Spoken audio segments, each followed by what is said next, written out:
Sweden is very well known that your digital rights are actually in a way human rights, and that Swedish citizens really enjoy these rights. Do you think, as a person who is political representative and a minister, would it be possible to transfer these kind of rights on a European level? Well, I not only think, I think we must transfer those, not only on a European level, but on a global level.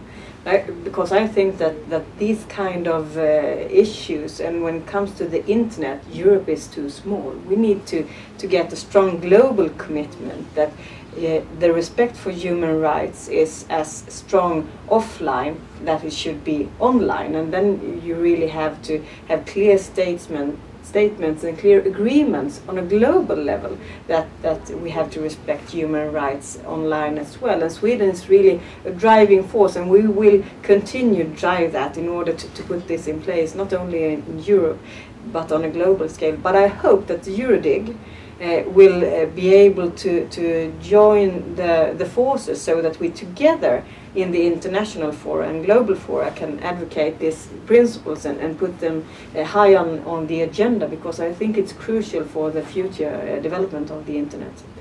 We have many young people here at EuroDIG.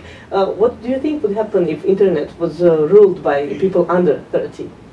Well, I think that, to be totally honest, I haven't got a clue. And I think that that's kind of the thrilling idea, that we have to bear in mind that what has made internet so much of a really success is that we have been not putting too many regulations in place in order to foster the development. And I think that we need to be really, really careful to not put too many legislations into place, because then we will limit the development.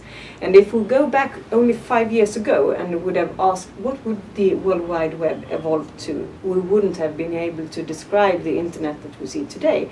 And in the same way, if we would let the youth control the internet or govern the internet, I think that it's very hard to say how it would look like. I think that we would see even more of direct democracy channels getting into place and evolving and developing, because what I hear from many young people is that they want to get heard, they want to be taken into account, and they want to be part of the development in the society. And I think that would be an area where that would be stronger if youth would be taking more into account and having more responsibilities in the government of the internet.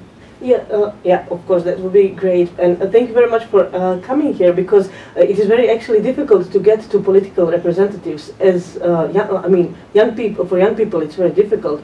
And I mean, previously it was we were always looking for a way how to get to political representatives through institutions.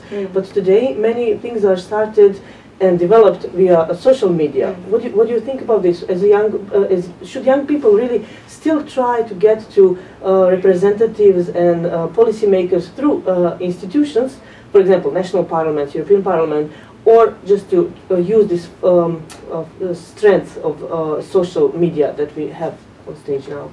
I hope both. I mean, there need to be more young people elected into parliaments, into local municipalities as ministers. I mean, when I meet my European colleagues in the council meetings, I'm almost one of the youngest, and I'm almost 40 years old. So, I mean, there need to be lots of young people trying to get into decision-making positions throughout Europe, because that's really makes sense. But doing that, I think, using the internet tools in getting in contact with politicians from via social media is really a good way of getting yourself known and being able to influence decisions that politicians are working with. When I created the digital agenda for Sweden, which we put in place last autumn, I used Twitter, I used Facebook, different kind of social solutions in order to make it possible for young people and others to join the process and to take part in developing the goals that we set forward.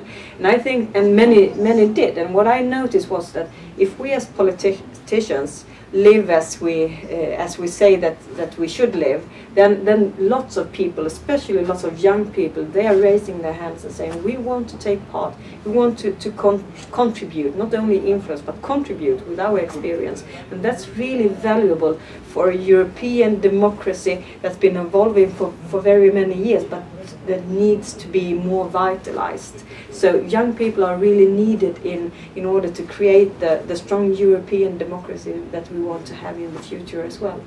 And if young people have some comments or some suggestions, how can they reach you online? Some social media, do you use Twitter, Facebook? Yes, I do all the time. So Twitter is the most useful one, especially if you are young people in another country. I mean, I'm at Twitter. Please tweet me if you have some suggestions, if you want to applaud something I've done or want to criticize me. I read it all and I manage it myself, because I think that's one of the most important direct channels that I can use in order to get in contact with people. Yeah, that's great, and we are really lucky to have people like you online and in institutions. Thank you very much. Thank you very much.